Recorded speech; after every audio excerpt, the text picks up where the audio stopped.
Növbəti bölmə visibility, görünürlük, görünüş. Deyək ki, biz burada hide və unhide əmrlərdən istifadə edərək sətirləri, sütunları və yaxud da worksheet'i gizlədə və yaxud da onu geri qaytara bilərik. Misal üçün deyək ki, biz bu xananın yerləşdiyi sətiri hide vasitəsilə gizlədirik. Yəni onu silmirik, cədvəldə görsənməməyini istəyirik. Və yaxud da biz unhide rules vasitəsilə geri qaytarırıq. Digər tərəfdən sütunu istəyirik. Gördüyünüz kimi sütunu gizlətdi və unhide vasitəsilə geri qaytarırıq.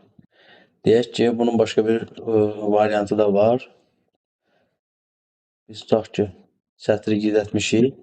Gizlənmiş sətrin gördüyünüz kimi burada bu formada görsənir. Yuxarı aşağı işarəsi gördüyünüz kimi başqa cür bir olduğu halda burada iki xətdən ibarət olduğu gördüyünüz zaman 2 dəfə toxunduqda sətr avtomatik olaraq unhide olur.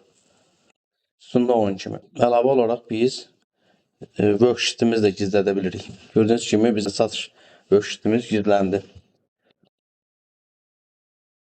Unhide sheet cədvəl açılır və burada satış worksheet'imizin gizlində olduğunu görürük və unhide ilə geri qaytarırıq.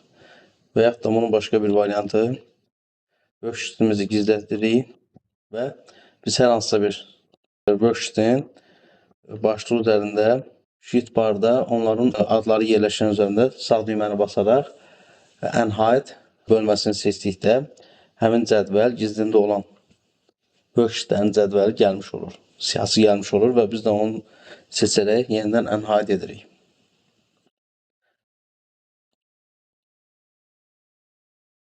Aşağıda isə organize sheet, yəni sheetləri idarə etmək üçündür. Biz burada rename sheet vasitəsilə yenidən adlandıra bilərik. Move and copy vasitəsilə biz onların yerini dəyişə bilərik. Hansı ki, bunlar bizə ehtiyac deyil. Çünki biz burada manual olaraq səhifələrimizin yerini dəyişə bilirik. Onlar, yəni məlumat olaraq qeyd edirik. Biz qısa yolları ilə burada əldə edə bilərik.